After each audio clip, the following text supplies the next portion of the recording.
Nah, berikut adalah jadwal Bapak Ibu ya. Adapun jadwal rapat panja RUU ASN yang sudah diagendakan di Sekretariat Komisi 2 adalah sebagai berikut.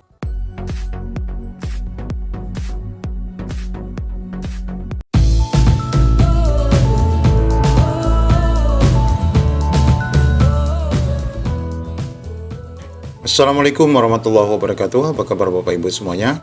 Di video kali ini kita akan menyampaikan informasi terkait jadwal terbaru rencana pengesahan RUU ASN. Masihkah akan disahkan di bulan Agustus ini, dan kita akan cek jadwalnya secara rinci terkait sidang paripurna yang akan dilakukan oleh Komisi 2. Bagaimana informasi lengkapnya? Ikuti video ini sampai selesai. Baik Bapak Ibu, kita masih menantikan informasi rencana pengesahan rancangan Undang-Undang ASN terbaru, di mana sempat kemarin dihebohkan akan disahkan di bulan Agustus, dan bahkan sudah disebutkan di tanggal 16 pada sidang paripurna. Namun pada sidang paripurna 16 Agustus kemarin, tidak ada agenda pengesahan RUU ASN yang direncanakan. Nah, di sini kita baru saja mendapatkan juga informasi terbaru hari ini, Rabu 23 Agustus. Ini jadwal terbaru rapat panja RUU ASN, honorer jangan ragu lagi dan semangat. Ini mudah-mudahan saja berisi informasi baru dan baik bagi kita semua. Rancangan Undang-Undang ASN belum disahkan sampai 22 Agustus ini.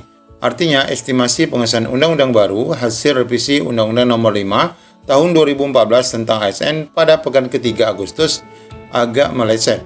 Namun ada kabar terbaru yang bisa menyenangkan honorer K2 maupun non-K2. Ya, ini mudah-mudahan saja menyenangkan semua pihak yang masuk dalam pembahasan rancangan itu sendiri, termasuk P3K dan PNS.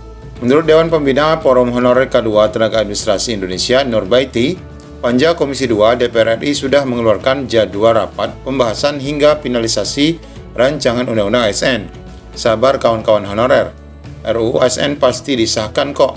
Kami sudah mendapatkan jadwalnya dari Panja RUU ASN Komisi 2, kata Bunda Nur sapaan akrab kepada CPNN. Nah, ini Bapak Ibu, berarti sudah dipastikan akan tetap disahkan ya, ini kabar baiknya. Dia memahami kekecewaan honorer K2 dan tenaga non-ASN karena rancangan Undang-Undang ASN belum juga disahkan. Ya, sampai hari ini tanggal 23 belum ada informasi terbaru terkait itu, dan inilah informasi terbaru yang agak melegakan bagi kita. Bunda Nur juga mengaku tidak heran dengan rapat paripurna DPR RI pada Selasa. Nah, Selasa kemarin kan diagendakan akan disahkan, namun ternyata tidak diagendakan.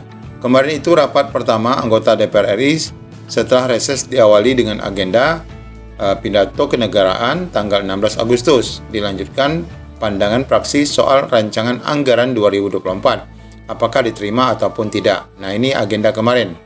Lalu dia menambahkan bagaimana bisa RUU ASN yang direncanakan disahkan ternyata tidak dibahas di sana dan malah membahas nota keuangan yang belum diparipurnakan. Meski begitu, Nur sepakat bahwa tidak mudah RUU ASN akan ditetapkan karena dari 2016 sudah disuarakan. Nah, ini diketahui sudah 7 tahun disuarakan, belum juga tembus ya Bapak Ibu. Namun harus diingat RUU ASN yang ada mendesak direvisi mengingat PP nomor 49 tahun 2018 tentang manajemen P3K sudah habis. Makanya ada penghapusan honorer di November ini. Nah, nanti dalam undang-undang baru ini akan mengakomodir semua yang tidak lagi sesuai dengan kondisi saat ini. Bagaimana agar PP tersebut bisa dibuat PP baru dalam pengangkatan honorer menjadi P3K, yaitu harus dibuat dulu PP terbaru yang merupakan turunan dari Undang-Undang ASN yang baru pula. Jadi lanjutnya salah satunya dengan merevisi Undang-Undang ASN itu. Karena mekanismenya belum menyeluruh melindungi honorer. Selain itu, tenaga honorer pun masih diperbolehkan bekerja. Wajar teman-teman honorer kecewa karena kan memang belum tahu mekanismenya. Jadi hak mereka juga untuk percaya atau tidak terkait soal revisi Undang-Undang ASN itu, ucap Norbaiti. Ya, kita sampai saat ini belum melihat ya, katanya yang 10 tahun akan diangkat, katanya ada begini, ada begitu. Ya, karena kita belum melihat secara kasat mata, maka tentu saja ini dipertanyakan terus oleh rekan-rekan honorer.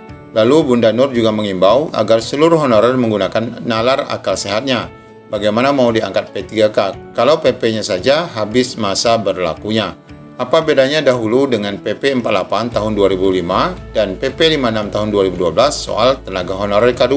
Oleh karena itu, kata Norbaiti, pemerintah mengantisipasi selama PP baru tentang P3K belum selesai, mereka akan membuat edaran soal tetap dibayarkannya honorer yang masuk di database BKN. Tujuannya agar honorer tidak dipecat sambil menunggu regulasi penyelesaiannya. Saya hanya mengajak teman-teman honorer berpikir positif. Nah, ini betul Bapak Ibu harus kita pahami secara baik. Nah, berikut adalah jadwal yang Bapak Ibu ya. Adapun jadwal rapat panja RUU-ASN yang sudah diagendakan di Sekretariat Komisi 2 adalah sebagai berikut. Pertama, Senin 28 Agustus pukul 10 itu rapat panja RUU-ASN. Agendanya adalah laporan tim perumus dan tim sinkronisasi RUU-ASN kepada panja RUU-ASN. Kemudian di hari yang sama, tanggal yang sama di pukul 1 akan dilanjutkan juga dengan rapat panja RUU-ASN dengan agenda pembahasan DIM RUU-ASN. Kemudian di hari Selasanya, 29 Agustus, pukul 1 siang akan dilanjutkan dengan rapat panja juga dengan agenda pembahasan DIM RUU-ASN dan finalisasi draft RUU. Saya sih optimis sebelum November, RUU sudah disahkan. Berdoa saja mudah-mudahan September, undang-undang barunya telah pun ditetapkan. Ya, kita berdoa saja mudah-mudahan segera ditetapkan dan memang dapat disahkan. Ya, karena memang proses ini sudah sangat lama dan bahkan disebut sudah sejak 7 tahun yang lalu. Ini selalu dibahas namun belum ada final ataupun hasil dari revisi Undang-Undang ASN dimaksud. Demikian informasi terkini. Assalamualaikum warahmatullahi wabarakatuh.